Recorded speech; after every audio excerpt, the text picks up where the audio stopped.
할렐루야. 미라클 워커 9번째 시간으로 심판의 보좌가 은혜의 보좌로라는 제목으로 말씀을 나눌 때에 큰 은혜가 임하게 되기를 축원합니다. 성막의 그림을 기억하십니까? 동쪽으로만한 유일하게 난 문을 통과하면 우리는 첫 번째로 번제단을 만나게 됩니다. 거기에서 우리의 안식을 가로막는 큰 장애물, 죄를 짐승의 피로 씻어내는 작업들을 하게 됩니다. 그리고 이 일들이 해결되고 난 다음에는 성소 앞에 위치한 물두멍에서 매일매일 이루어지는 죄에 대한 먼지를 말끔히 씻어내는 일들을 하게 됩니다. 그리고 난 다음에 이제는 성소 안에 들어가 왼쪽에 금 등잔대, 오른쪽에 진설병상, 그 앞에 있는 분향단을 통해 말씀과 기도가 얼마나 중요한 일인가, 말씀과 기도로 거룩해지는 과정들을 그 안에서 경험하게 됩니다. 그리고 그 성소 안 가장 마지막 부분에 있는 홀리 오브 홀리스, 이 지구상에서 가장 거룩한 곳, 바로 지성소를 만나게 됩니다. 그 지성소 안에 들어가면 마치 쉼과 안식이 있는 두 가지의 성물을 만나게 되는데, 하나는 언약궤고 그 언약궤를 덮고 있는 속죄소를 마주하게 됩니다. 성막의 최종 목적지인 지성소, 그 지성소에서 우리는 언약궤와 그 언약궤를 덮고 있는 속죄소를 마주하게 된다는 것. 마치 쉼과 안식에 목말라 하는 인생들이 그렇게 안식을 찾아가는 과정들을 우리는 이 성막을 통하여서 아주 구체적으로 적나라하게 볼 수 있게 됩니다. 이윽고 지성소에서 정금으로 입힌 순금이죠. 순금으로 입힌 작은 상자로 된 언약궤를 보게 되는데, 그것은 마치 하늘나라에 있는 하나님의 큰 보좌를 상징하는 것이었습니다. 또한 그 언약궤 안에는 뭐가 있었죠? 두 돌비, 모세가 받았던 두 십계명 두 돌판을 만나게 됩니다. 사실 이 두 돌비, 율법의 돌판은 죄를 지적하고 그리고 죄를 발견하게 합니다. 그러므로 율법은 죄를 발견하게 할 뿐 그 죄를 없앨 수는 없습니다. 율법 자체가 죄인에게 결코 생명을 줄 수 없다는 것, 그것을 어기는 자들은 바로 죽을 뿐이었다는 것. 그러니까 언약궤를 볼 때에 심판과 그리고 율법의 정죄를 보게 됩니다. 그리스도께서 우리 죄를 짊어지고 우리 죄를 담당하신 분이 되자, 심지어 이 율법은 얼마나 무섭냐면 그 예수님까지도, 예수님 하나님이시잖아요. 그 하나님까지도 그대로 두지 않고 죽여버립니다. 이게 율법이 하는 역할이었어요. 이와 같이 율법은 우리를 위해서 담당하신 그 죄 때문에 그리스도까지 죽이게 하는 아주 무서운 역할을 하게 되었다는, 그런데 이렇게 무서운 율법이 바로 하나님의 보좌이신 지성소, Holy of Holies, 그 안에 있는 언약궤 안에 들어있었다는 것입니다. 그러므로 언약궤 자체는 심판의 보좌였고 죄인을 심판하는 곳, 죄인을 정죄하는 것이었다는 것입니다. 율법을 다 완전하게 지킬 때에 구원을 이룬다고 말하지만, 그러나 이 지구상에 그 어떤 단 한 명의 사람도 여러분 율법을 지켜 구원에 이를 수는 없습니다. 그러므로 율법을 완전하게 지키지 않는 자들에게 임하는 것은 심판이었고 무엇뿐이다? 죽음뿐이다라는 사실들, 충돌 아닙니까?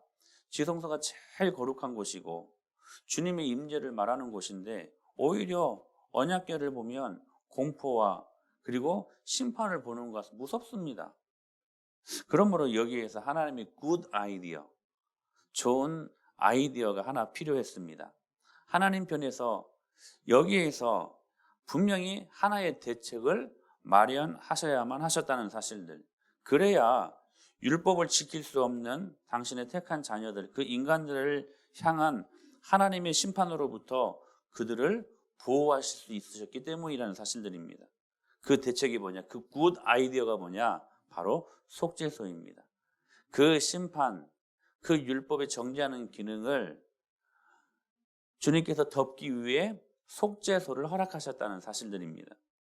속죄소를 만들어 언약궤 위에 두라고 말씀하셨죠. 레위기 16장에 보면. 다시 말해 속죄소를 하나님과 그리고 언약궤 사이에 있는 엄연한 율법 위에 두라고 하셨다는 것. 그리고 중요한 것, 하나님께서는 바로 이 속죄소 위에 거룩한 불기둥으로 강림하셨다는 사실입니다.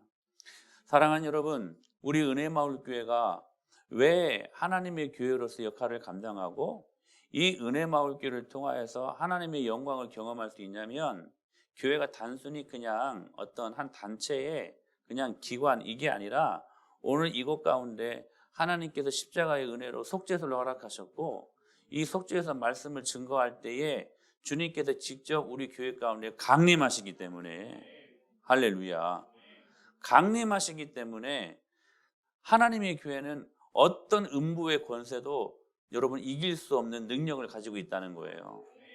여러분, 그 안에 속해 있는 저와 여러분들을 악한 원수 마귀 사단이 건들 수 없습니다. 여러분, 이거 기억하셔야 돼요. 그러니까 하나님이 굿 아이디어였죠. 그래서 오늘 본문 히브리서 4장 16절에 보면 이렇게 말씀하십니다. 시작. 그러므로 우리는 긍휼하심을 받고 때를 따라 돕는 은혜를 얻기 위하여 은혜의 보좌 앞에 담대히 나아갈 것이니라. 은혜의 보좌 앞에 담대히 나아갈 것이니, 이 은혜의 보좌가 바로 속죄소입니다.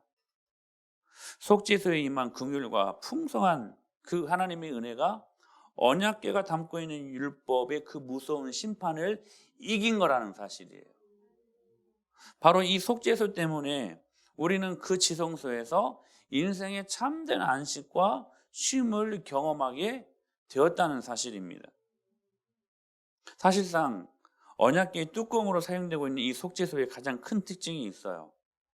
여러분, 이 속죄소가 뭘까요? 여러분, 그릇 모양으로 되어 있습니다. 이런 특징들을 이야기해요. 정금으로 되어 있다, 이런 특징들을 이야기합니다. 근데 이런 게 중요한 게 아니에요. 이 속죄소의 가장 큰 특징은 뭐냐면, 성막들에 있는 번제단에서 죽인 희생제물의 피를 가지고 제사장들이 와서 그것을 뿌리는 것에 아주 핵심적인 특징이 있다는 사실입니다. 1년에 한 번씩 대제사장들이 자신을 위해서 그리고 이스라엘 백성들을 위해서 그렇게 제물을 드린 후에 대야에 피를 담아서 뚜벅뚜벅 물두멍을 지나 송소를 지나 지성소로 대제사장이 1년에 한 번 대속죄일에 들어갑니다.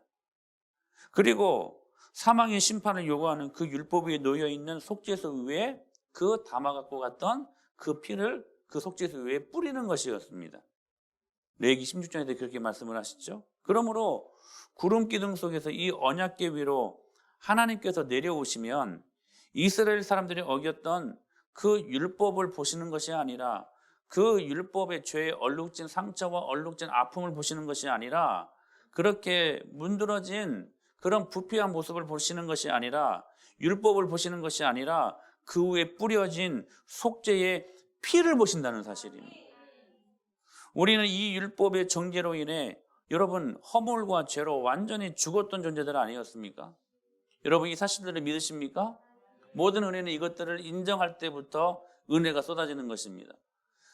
우리는 허물과 죄로 완전히 죽었던, 완전히 타락했고 우리의 힘으로 구원받을 수 없는 완전 타락, 완전히 부패하고 완전히 무능한 존재가 되었다는 것. 그러나 언약궤 위로 하나님께서 내려오시면서 우리가 어겼던 율법을 보시는 것이 아니라 그 위에 뿌려진, 그 속죄소에 뿌려진 예수 그리스도의 십자가 피를 보신다는 사실들. 그러므로 여러분, 지성소는 홀리 오브 홀리에서 가장 거룩한 하나님의 안식과 임재가 임하는 그 지성소는 뭐가 전부냐면 피가 전부예요. 다른 거 없어요. 피가 전부예요. 그래서 그 피 때문에 더 이상 율법이 요구하는 심판이나 죽음을 내리는 형벌을 집행하지 않는다는 거예요. 피가 없으면 바로 율법의 그 기능으로 말미암아 하나님의 심판이 집행되는 거예요. 사랑하는 여러분, 우리는 생각하는 것보다 쇳덩어리고, 하루에도 여러분 얼마나 많은 하나님 없이 생각하고 하나님 없이 말하고 하나님 없이 행동합니까? 그러니까 우리들의 모습을 보면 여러분, 이 율법의 기준에 따르면 우리는 정죄받고 심판받아 마땅한 존재들입니다. 아니, 허물과 죄로 죽었던 존재들이에요. 그러니까 하나님이 요구하시는 심판이나 죽음을 경험할 수밖에 없는 존재들이라는 거예요. 근데 우리가 그 하나님의 말할 수 없는 긍휼하심과 크신 사랑으로 그 심판을 경험하지 않아요. 왜요? 피 때문에. 피 때문에. 그 피 때문에 더 이상 율법에 요구하는 심판이나 죽음을 내리는 형벌을 집행하지 않게 되었다는 사실들. 속죄수에 뿌려진 그 피는 번제물로 드려진 동물에서 취한 것 아닙니까? 그리고 율법의 형벌이 그 대속제물에서 완전히 치러집니다. 그 결과 하나님과 다시 우리는 화목하게 됩니다. 피로 속죄되지 않고 오직 언약궤가 하나님의 거룩한 율법만을 나타낸다면 이스라엘 백성들에게, 아니 우리들에게 한갓 그 언약궤는 여러분 소름 끼치는 무서운 심판의 보좌가 될 것입니다.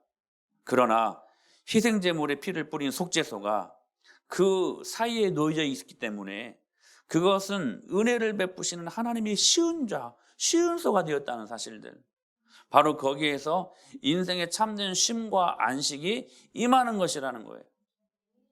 그러므로 심판의 보좌는 이제 은혜의 보좌가 되었습니다. 머시 시트. 무엇 때문에? 속죄소에 뿌려진 피 때문에. 피 때문에. 피 때문에. 오직 피 때문에. 그러므로 여러분, 지성소는 피가 전부입니다. 하나님의 교회는 피가 전부입니다. 여러분의 인생의 전부는 예수 그리스도의 피가 전부가 되어야 됩니다. 교회의 능력은 어디에서 나오느냐? 여러분, 피에서 나와요. 피에서 나와요. 피 때문에. 대제사장이 1년에 한 번 속죄일에 지성소에 들어갈 때 보혈을 드리는 것 외에는 아무것도 할 필요가 없습니다. 대제사장은 오로지 대야에 담긴 그 피를 가지고 지성소에 들어가서 속죄소에 뿌리는 것뿐이요 다른 어떤 일도 안 했습니다. 성경을 아무리 뒤져봐도, 눈을 씻고 봐도 대제사장이 하나님의 임재 안에서 단 한마디로 어떤 자신의 행위를 했다? 은혜를 위해서, 그런 기록이 없습니다. 전설을 내려온 사실, 그 문헌에 의하면 꼭 한마디를 그 안에서 했는데 그 말이 야훼, 여호와였대. 여호와. 그러나 중요한 것은 성경은 제사장이 거기에서 한마디로 말했다는 사실들이 전혀 언급되지 않아요. 여러분 왠지 아십니까? 오직 피만으로 충분했기 때문에. 대제사장이 무슨 말로 하나님의 은혜를 가미할 수 없었어요. 어떤 제사장의, 여러분 대제사장의 테크니컬한 부분들 때문에 하나님의 은혜를 얻기, 그런 것이 없었어요. 그냥 대제사장은 1년에 한 번 들어갔을 때 피만 가지고 가서 피만 뿌릴 뿐이었습니다. 근데 그것으로도 충분했다는 사실이에요.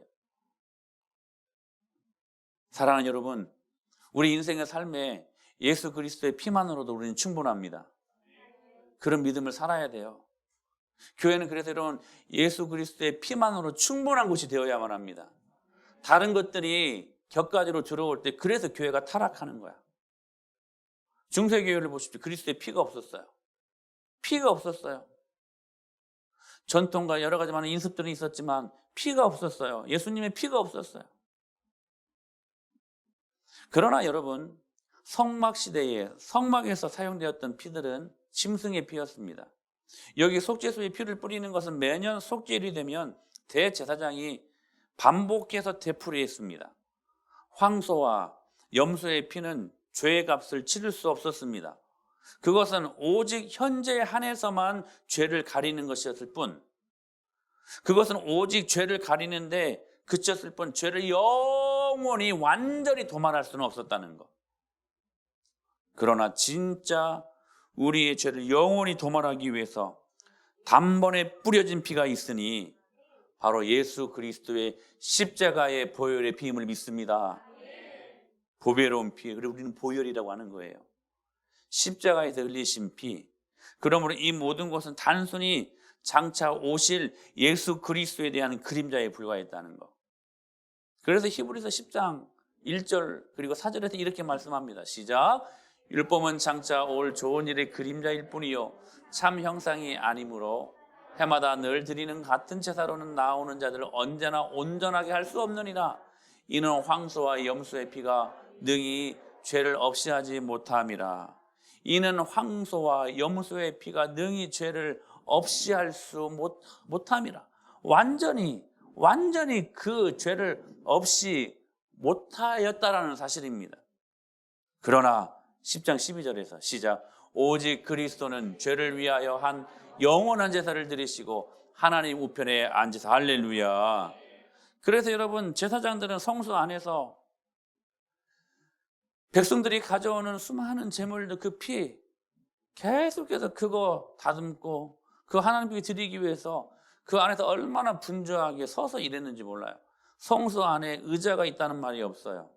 그리고 성소 안에서 제사장들은 단 한순간도 앉아 있을 수 없었어요. 계속 서서 그 사역들을 감당했었는데 무슨 이유입니까? 무슨 의미일까요? 완전하지 못했다는 거예요.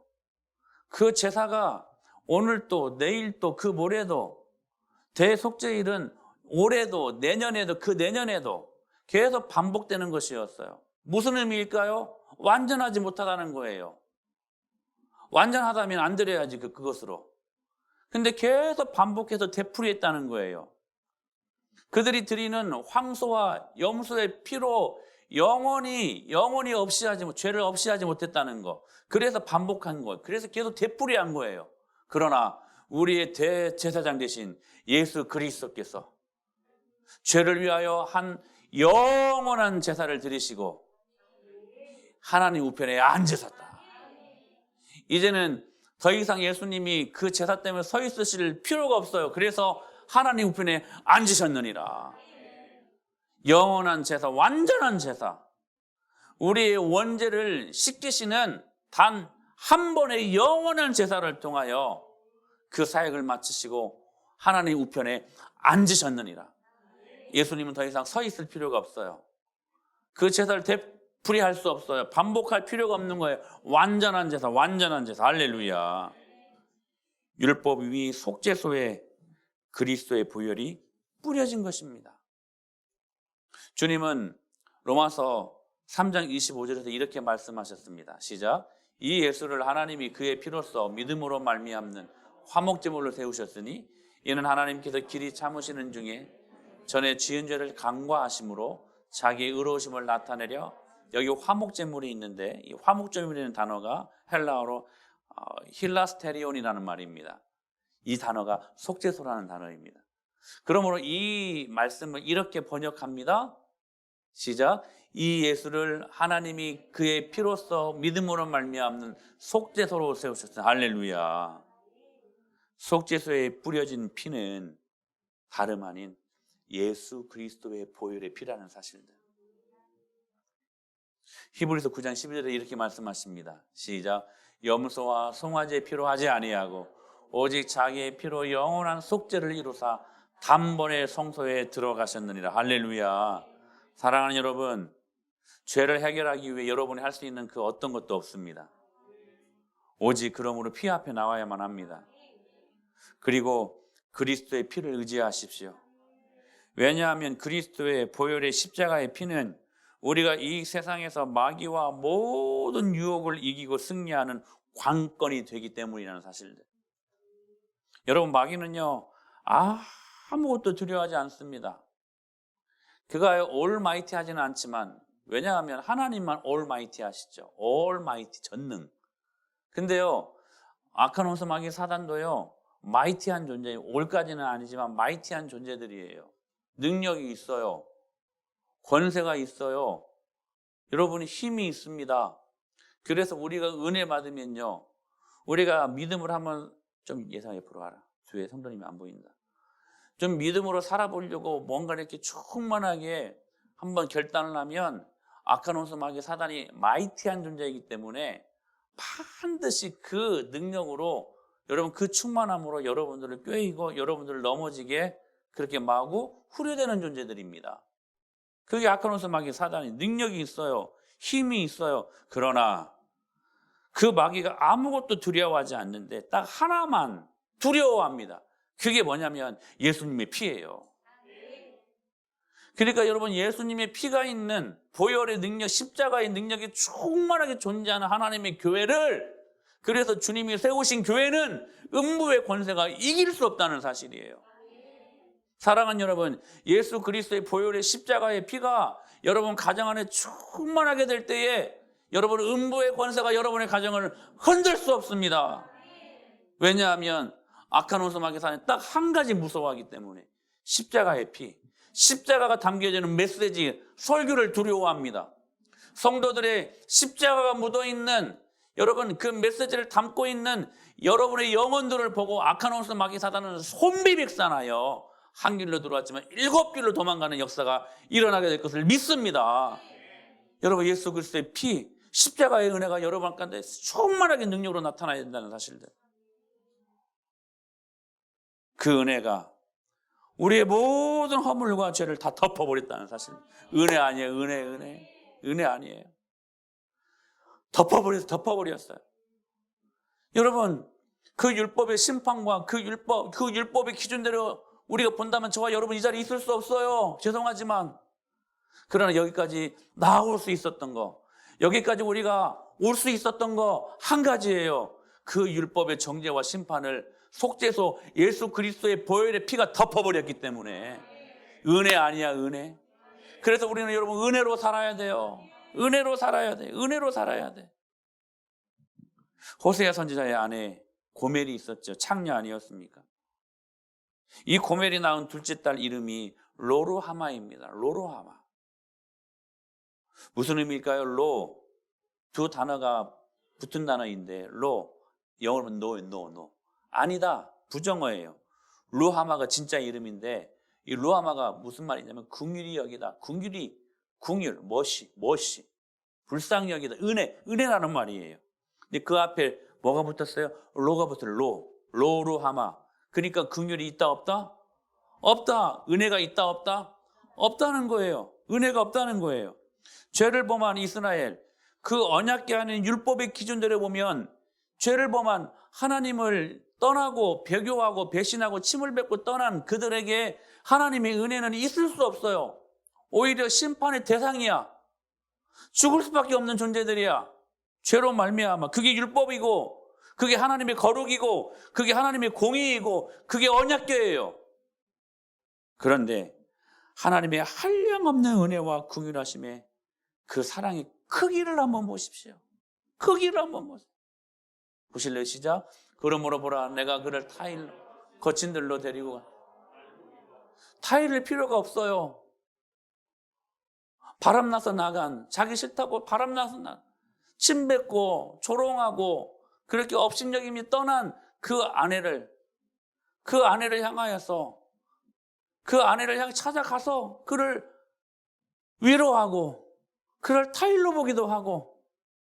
그럴 필요가 있어요, 없어요, 여러분? 하나님이 그럴 필요가 있어요, 없어요? 뭐가 아쉬우신데요, 하나님이? 근데 그분의 사랑의 크기를 한번 보세요. 그 사랑의 열심을 한번 보시라는 거예요. 그 다음 말씀 시작. 여호와께서 이르시되 그날에 내가 나를 내 남편이라 일컫고 다시는 내 바알이라 일컫지. 너희가 지금 몰라서 그러는데 내가 너희들의 진짜 신랑이야. 내가 진짜 내 남편이야. 제발 돌아와라. 하나님의 사랑의 그 크기가 여러분 여기에서 읽혀지지 않습니까? 그 다음 말씀은 더 기가 막혀요. 시작. 내가 너에게 장가들어 영원히 살되 공의와 정의와 은총과 긍휼히 여김으로 내게 장가들며 진실함으로 내게 장가들리니 내가 여호와를 알리라. 자기 싫다고 침뱉고 배신한 바람난 그 아내를 향하여서 하나님이 계속 찾아가시는, 그러시면서 이제는 선포하는 거예요. 내가 너에게 장가들고 싶다. 하나님이 하신 말씀이에요. 내가 너에게 장가들고 싶다. 그리고 너랑 영원히 살고 싶다. 여러분, 너무 이상하지 않아요? 여러분들의 모습들을 한번 보세요. 이 말씀이 타당한 말씀이에요. 하나님의 그 사랑의 크기를 경험하지 않습니까? 율법의 기준대로 의하면 여러분 이 자리에 나와서 우리 예배할 수도 없다니까요. 여러분, 우리는 영원한 진멸과 여러분 영원한 심판밖에는 경험할 것이 없는 존재들입니다. 근데 그분의 크신 사랑이 이렇게 고백되는 거예요. 영원히 살되 공의 지창금을 가져오신다는 거예요. 하나님이 우리 혼수품이라고, 혼수품. 하나님이 혼수품을 가지고 오신데 그 혼수품이 뭐냐? 공의와 정의와 은총과 긍휼히 여김으로 내가 너에게 장가들며 진실함으로 너에게 장가들리니 네가 나 여호와의 사랑의 크기를 그때서야 알게 될 것이다. 사랑하는 여러분, 굳이 비교한다면 하나님의 공의보다 하나님의 사랑이 더 큽니다. 하나님의 사랑이 더 커서 저와 여러분들이 이 자리에 앉아 있을 수 있는 것 아니겠습니까? 그래서 그 사랑 때문에 오늘 16절에서 말씀하시는 것처럼 우리는 은혜의 보좌 앞에 담대히 나올 수 있는 것입니다. 여기 담대라는 말이 중요합니다. 무슨 말이에요? 헬라어로 파룰레시아라는 말이 뻔뻔하다라는 말이에요. 여러분, 이 사랑의 크기가 존재하기 때문에 그럼에도 불구하고 뻔뻔하게 주님의 은혜의 보좌, 머시시트, 그 은혜의 보좌에 우리가 나와 오늘 또 이 예배 자리에 앉아서 주님을 만날 수 있음을 믿으시길 바랍니다. 무슨 말일까요? 은혜의 보좌 앞에 뻔뻔스럽게 나오라는 거예요. 아무렇지 않게 나오라는 거예요. 우리는 얼마나 뻔뻔한 죄를 반복하며 짓는지 몰라요. 말씀을 자기 위주로 해석하고 하나님을 자기 성공에 갖다 대서 끌어와가지고 사용하다가 단물 다 빨아먹어버리면 다 그냥 언제 하나님 내가 찾았냐는 식으로 그냥 하나님 내버리고, 그런 죄들을 얼마나 우리가 뻔뻔스럽게 아무렇지 않게 반복하며 짓는지 모릅니다. 어떨 때는 용서받을 수 없는 죄도 아무런 감각 없이 지어버려요. 파렴치한 죄. 여러분, 우리가 이 고매를 여러분 누가 욕할 수 있겠습니까? 우리가 다 영적인 간음자들 아닙니까? 여러분 아닌 것 같아요? 여러분들의 그 정말 깊은 내면의 그 어리숙음과 그 죄스러움을 여러분들이 여러분의 눈으로 볼 수 있어야 돼요. 그래서 여러분 진짜 말씀의 은혜를 경험하는 것은 뭐냐면, 여러분이 이 말씀을 듣고 말씀을 볼 때 또 우리가 어떤 은혜를 우리가 경험할 수 있어야 되냐면, 여러분 이런 거예요. 말씀을 보면 볼수록 내 죄가 더 막 드러나는 거야. 막. 말씀을 들으면 들을수록 내가 죄인됨이 더 깊이 고백되어지는 그 상태. 그게 여러분 은혜의 상태라는 거예요. 그게 은혜의 상태라는 거. 그러니까 여러분, 누가 고매를 욕할 수 있겠냐는 거예요. 누가 현장에서 가늠하다 잡히는 그 여인을 돌팔매질 할 수 있냐는 거예요. 그런데 이상해요. 이렇게 죄를 지으면 우리는 하나님을 피하게 됩니다. 그래서 죄가 무서운 거예요. 우리가 하나님 피하면 되겠습니까, 여러분? 하나님 떠나서 살 수 있어요? 너희가 나를 떠나서는 아무것도 할 수 없는 예수님이 하신 말씀 아니에요? 여러분 믿습니까?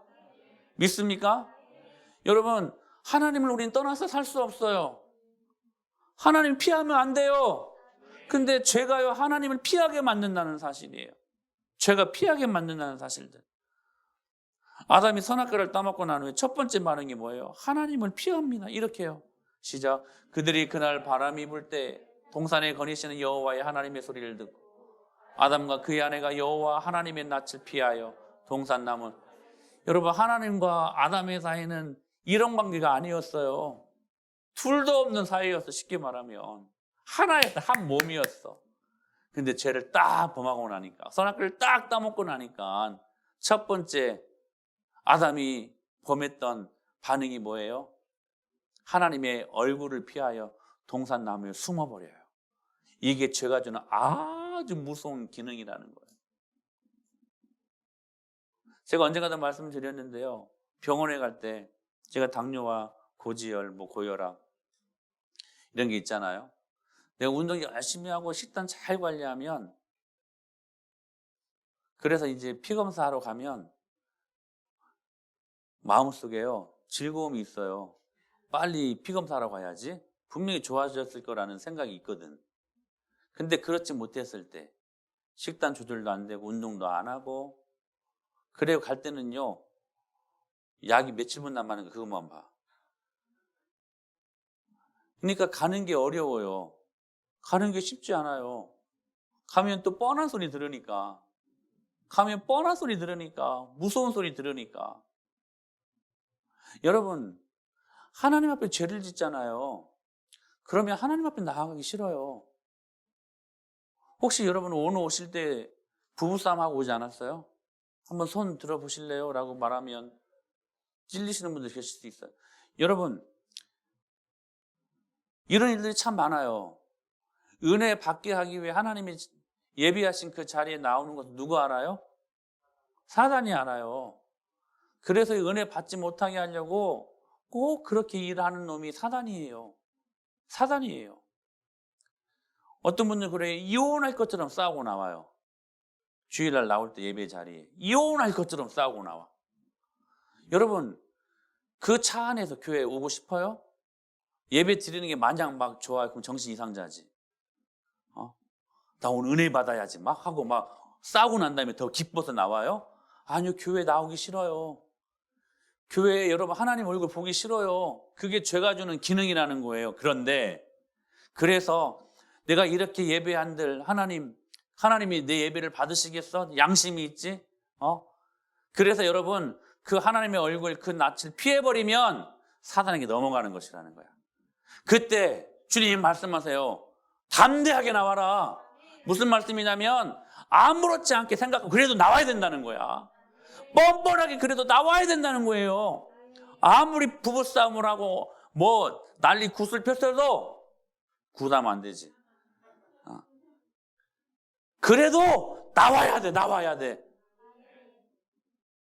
내가 이 양심으로 어떻게 예배를 아니요. 그건 사단에게 넘어가는 거야. 그런 양심이라 할지라도 주님 앞에 나와서 그 은혜의 보좌에 앉아야 돼. 앉아서 은혜 받아야 돼. 그게 주님이 기뻐하시는 모습이라는 사실들이에요. 그래서 여러분 보세요. 여기 뻔뻔해져라 이 말이요. 인간의 죄성을 가지고 가볍게 행동을 하는 말이 아니에요. 죄를 뻔뻔하게 계속 지으라는 말이 아닌 거 아시죠? 죄를 짓고 죄책감 때문에 하나님을 피하고 싶은 그 양심, 그 마음을 제거하고 어찌되든지 은혜의 보좌 앞에 앉아야 된다는 거. 앉아야 된다는 거. 사랑하는 여러분, 무슨 말일까요? 그리스도의 십자가에 속죄소에 뿌려진 피가 이 모든 것들을 다 가능하게 했기 때문에 우리는 그냥 나가서 앉아있기만 하면 돼요. 그게 주님이 십자가로 뿌려주신 십자가의 공로요, 은혜요, 축복이라는 사실이야. 사랑하는 여러분, 오늘 그 예수님의 피 의지에서 뻔뻔스럽게 아무렇지 않게 그래도 나와 하나님의 은혜를 경험하고 우리들의 마음을 주님 앞에 올려드릴 수 있는 복된 시간 될 수 있기를 축복합니다. 그렇게 속죄소로 들어오면, 그렇게 십자가에 뿌려진 그 주님의 보혈의 피를 우리가 경험하게 된다면 어떤 일들이 일어나는가? 첫째로 주님이 우리의 죄를, 더러운 것들을 씻어내 주십니다. 여러분 이 은혜를 경험하셔야 예배를 통하여서. 베드로후서 3장 14절에 이렇게 말씀하셨어요. 시작. 왜 그래요? 다시. 1절이라네. 일부 예배 때는 우리 어르신들이 7시에 나와서 예배를 드리는데도 소리가 쩌렁쩌렁했거든요. 이렇게 목소리가 작아요. 다시 하나님의 말씀, 제가 지난주에 말씀드렸잖아요. 하나님의 말씀 읽는 것만 해도 능력이 나타난다고. 벌써 잊어버리셨어요? 에너지가 있다고 말씀드렸잖아요. 네? 똑바로 정신 차리고, 자, 하나님 말씀 시작.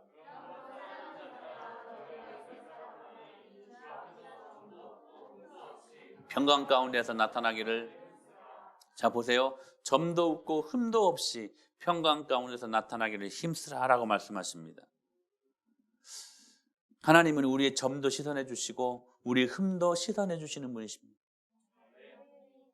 제가 이 말씀 분석해 봤어요. 점은요 태생적으로 나타나는 허물이에요. 그렇죠? 점을 갖고 태어나요. 그렇죠? 그래서 점이 많은 어떤 분들은 항상 점자가 들어가는 이름이 있었어요. 뭐 점내, 점순이 이런 이름들. 태생적. 그렇죠? 제가 교회를 서울에서, 인천에서, 전주에서, 그리고 천안에서, 안양에서 6군데를 이렇게 사역을 이렇게 했는데요. 그 6군데 교회마다 항상 점례라는 이름은 꼭 있었고, 정말 그랬어요. 점순이라는 이름도 꼭 있었어요. 근데 점이 꼭 있었어. 진짜. 점은요, 태생적으로 태어날 때부터 갖고 나는 거예요. 근데 흠은 후천적인 거야. 살면서 기스나고 꼬매고 그래서 나타나는 흠. 무슨 말씀일까요? 점. 우리 원죄를 말해, 원죄. 태어날 때부터 아담이 지은 그 죄로 말미암아 타락한 우리 원죄.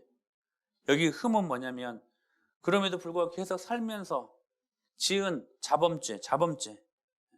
그래서 이 죄로 말미암아 우리는 점투성이가 되고 흠투성이가 되는 거예요. 그런데 여러분, 이 흠을 없앨 수 있을까요? 없앨 수 있습니다. 어떻게 없앨 수 있을까? 이렇게 말씀하셔요. 아주 중요한 말씀. 시작. 오직 흠없고 점없는 어린 양 같은 그리스도의 보배로운 피로 된 것이. 할렐루야. 그리스도의 보배로운 피가 우리의 점과 흠을 없애는 능력이라는 사실들. 할렐루야.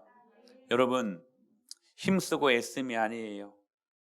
피로 씻은 것이라는 거. 그래야 깨끗이 씻겨진다는 거. 여러분, 예수님의 십자가 앞에 나아오십시오. 십자가 그 속죄소 앞에 나아오십시오. 주님이 여러분의 점과 흠을 말끔하게 씻겨주심을 믿습니다. 제가 좋아하는 찬양 이 찬양이에요. 나 같은 죄인이 용서함 받아서 주 앞에 옳다함 얻음은 확실히 믿기는 어린 양 예수의 그 피로 속죄함 받았네. 할렐루야. 기가 막힌 찬양 아닙니까? 나 같은 죄인이 용서함 받아서 주 앞에 옳다함 얻음은 확실히 믿기는 어린 양 예수의 그 피로 우리의 점과 우리의 흠이 다 씻겨 나갔음을 믿습니다. 여러분, 예수님의 십자가 보혈의 능력 앞, 그 속죄소 앞에서 이 은혜를 경험하실 수 있게 되길 축복합니다. 두 번째로, 이 속죄소 안에 들어오시면 예수 그리스도의 십자가의 그 피를 경험할 때 어떤 은혜가 있는? 사랑으로 씻겨주십니다. 사랑으로 씻겨주십니다. 여러분, 속죄소에서의 예수 그리스도의 사랑을 생각해 보셨습니까? 어떤 사랑일까요? 그분의 사랑은? 저는 예수님의 사랑을 딱 한마디로 표현한다면 이렇게 저는 고백할 수 있을 것 같아요. 오래 참는 사랑이다. 오래 참는 사랑. 바울이 그렇게 고백하지 않았습니까? 사랑은 오래 참고. 바울 사도님, 사랑을 좀 가르쳐 주십시오. 사랑을 어떻게 정의하는 것이 좋을까요? 그렇게 묻는 사람들이 여러분 많은 미사여고 많은 사랑에 대한 멋진 정의를 기다렸을 것입니다. 근데 뜬금없이 바울이 그렇게 말하는 거예요. 사랑은 오래 참고, 오래 참고. 여러분, 오래 참는 사랑이 저와 여러분들을 구원에 이르게 하는 능력으로 나타난 것임을 믿습니다. 오래 참는 이 표현은 단순한 인내를 말하는 것이 아니에요. 헬라어로 마크로 스미아라는 말이에요. 무슨 말이냐면 마크로 크다, 스미아 고통이라는 말이에요. 이게 오래 참고라는 말이에요. 무슨 말이냐면 큰 고통. 그래서 여러분 NIV 영어 성경에서는 이 오래 참다, 이 인내로 뭐라고 말하냐면 long suffering이라고 이야기해요. 오래된 긴 고통, 큰 고통. 여러분, 사랑이 뭐예요? 오래 참는 거래요. 오래 참는 거래요. 그래서 사랑은요, long suffering, 아픈 거예요. 아픈 거예요. 가슴앓이 없는 사랑은 절대로 없습니다, 여러분. 아프지 않는 것은 사랑이 아니라는 거예요. 여러분, 탕자의 아버지는 아들을 보냅니다. 당신 죽었을 때 나에게 돌아올 그 재산 지금 주십시오. 페류나 아닙니까? 근데 그 요구를 들어줍니다. 그리고 아들을 보냅니다. 근데 덤덤하게 보낸 게 아니에요. 여러분, 그렇게 보내고 난 다음 날부터 매일 밖에서 기다립니다. 오늘 혹시 오지 않을까? 그리고 오래 기다립니다. 오랜 고통이었어요. 그 기다리는 게 고통이야, 고통. 마침내 아들이 돌아옵니다. 근데 아들이 아버지를 먼저 본 게 아니었어요. 아버지가 아들을 먼저 봤습니다. 그리고 뛰어갑니다. 큰 고통을 이겨낸 것입니다. 이게 뭐냐? 사랑이라는 거야, 사랑. 말썽꾸러기 아들이 있었대요. 아버지가 하도 말을 안 들으니 피가 나도록 맴매질을 했답니다. 이후에 아들이 그 맴매질을 경험하고 착한 아들이 되었대요. 변화된 거예요. 후에 엄마가 물었어요. 야, 너 많이 아팠지? 맴매가 너무 많이 아팠지? 많이 아팠구나. 회피하던 아들이 마지못해 말을 했다고 합니다. 매가 아픈 게 아니었어요, 엄마. 때린 후에 밖에서 우는 아버지의 눈물을 보았기 때문이에요. 아버지의 눈물을 봤기 때문에. 매가 변화시킨 것이 아니라 아버지의 눈물이 그 아들을 변화시켰다는 거. 사랑 아니에요, 사랑. 여러분, 사람은 절대로 매로 여러분 돌아서지 못하게 합니다. 매가 아니에요. 여러분 기억하셔야 돼요. 매가 변화시킨 것이 아니라 눈물이 변화시켰다는 거. 사람은 매로 돌아서지 않는다는 거. 사랑 앞에서만 돌아설 수 있다는 거. 그래서 여러분 매매를 들지 말라는 말이에요. 정당한 훈육은 필요해. 근데 중요한 것은 뭐냐면 매를 들 수 있는 자격은 오직 사랑뿐이라는 거. 사랑만이 변화시킬 수 있다는 능력. 여러분 사랑 없으면 아무것도 아닙니다. 수치스럽거나 우리 안에 감추고 싶은 죄가 있지 않습니까? 말하고 싶은 쪽팔린 죄 있잖아요. 쪽팔린 내 과거. 죄인 줄 알면서도 끊지 못해가지고 여전히 계속해서 반복적으로 일어나고 있는 그러한 죄가 있지 않습니까?